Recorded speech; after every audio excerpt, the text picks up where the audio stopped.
All right, now we're going to talk about brain tumors, and there's many different types of brain tumors. Primary brain tumors arise in the brain. They originate in the brain tissue. They can be benign or malignant.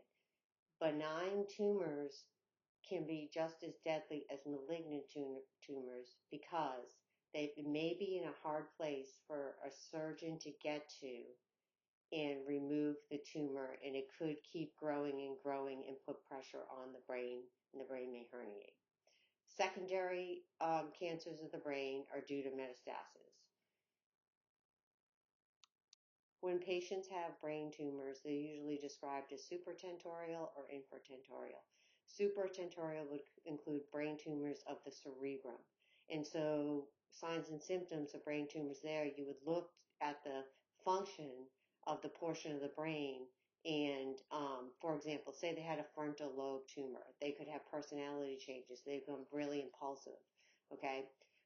For infratentorial, that is the cerebellum, if it's infratentorial. So you would look for signs and symptoms such as lack of coordination, ataxia, okay? So the cerebellum can't do its job anymore, essentially.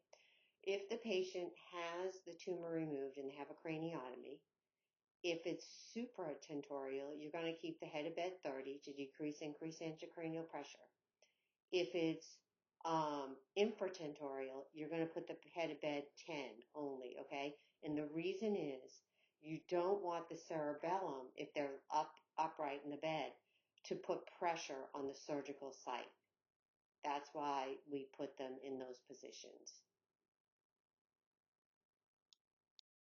Recognizing cues of a brain tumor. So signs and symptoms can vary depending on where the tumor is. I'm going to give you the global signs and symptoms to keep it a little bit easier, all right? Okay, so you can use the mnemonic HAS, H-A-S. So headache, typically in the morning, gets better during the day. An altered mental status, like maybe they don't recognize their family anymore, or, that would be concerning. Seizures is another sign and symptom of brain tumor, and increase intracranial pressure. There's two conditions that can occur with brain injuries. One is DI, diabetes insipidus, and that results because the ADH that the brain usually secretes can no longer do that. So diabetes insipidus has nothing to do with diabetes. It means that the ADH in the brain has been turned off. So that means the patient is going to void and void and void and have copious amounts of urine. Okay, but we'll talk about that for the endocrine exam in exam 2. And they could also get syndrome of inappropriate ADH secretion. Again, those are endocrine problems, and we'll talk about them for exam 2. Okay, treatment for brain tumor can include chemotherapy, and they use this Ommaya reservoir and they put it in the brain because the chemotherapy doesn't cross the blood-brain barrier usually, and so they put it directly into the brain this way. They can also have a craniotomy to remove the tumor or debulk the tumor, and stereotactic radiation is a type of teletherapy that they could get. It's really precise, and they only have to be there for an hour to shrink the tumor, and they stay one night in the hospital. So it's lower risk than craniotomy and a lot less cost.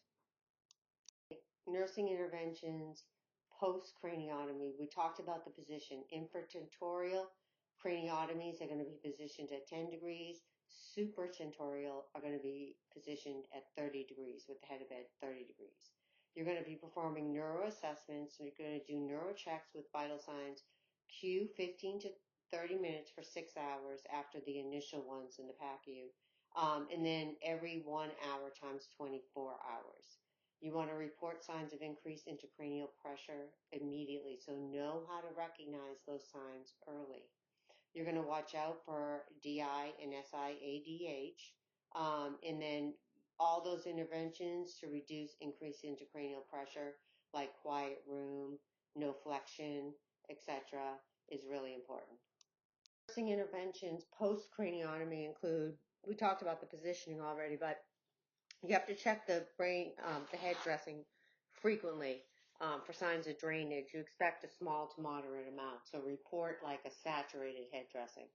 They're going to have a hemovac or a JP drain for about 72 hours. So report drain output more than 50 mLs in an 8-hour period and monitor for those signs of increased intracranial pressure.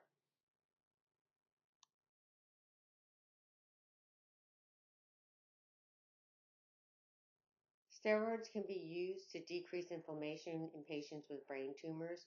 So remember the side effects by the 6 S's, right? So with people with steroids, they are going to have high sugars because it increases the glucose in their bloodstream, and they'll have soggy bones. That's only if they're on it for a long time. They'll get osteoporosis.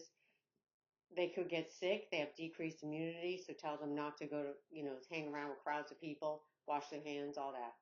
Um, it could cause sadness and psychoses, actually, steroids. Salt and water retention. So they could become hypertensive because of this, and they could gain weight because of this. They'll have a decreased libido, increased appetite, psychosis, I said, and a low potassium. So that's low potassium is really concerning. For phenytonin, it's highly tested. So make sure you understand the side effects, such as the increase in hair growth, enlarged gums. They need to visit a dentist regularly. Nystagmus and other cerebral signs like ataxia, dysarthria, which means difficulty speaking, vertigo, diplopia. It's toxic to babies, or I should say fetuses, osteoporosis, osteopenia. It can also cause megaloblastic anemia, which is due to low folic acid absorption, and it could cause neuropathy. So remember that. It could also cause hyperglycemia. Warfarin, or I should say phenytonin, increases the effect of warfarin. So somebody probably shouldn't be on warfarin and phenytonin. And if women are sexually active, they should use another method of birth control than birth control pills.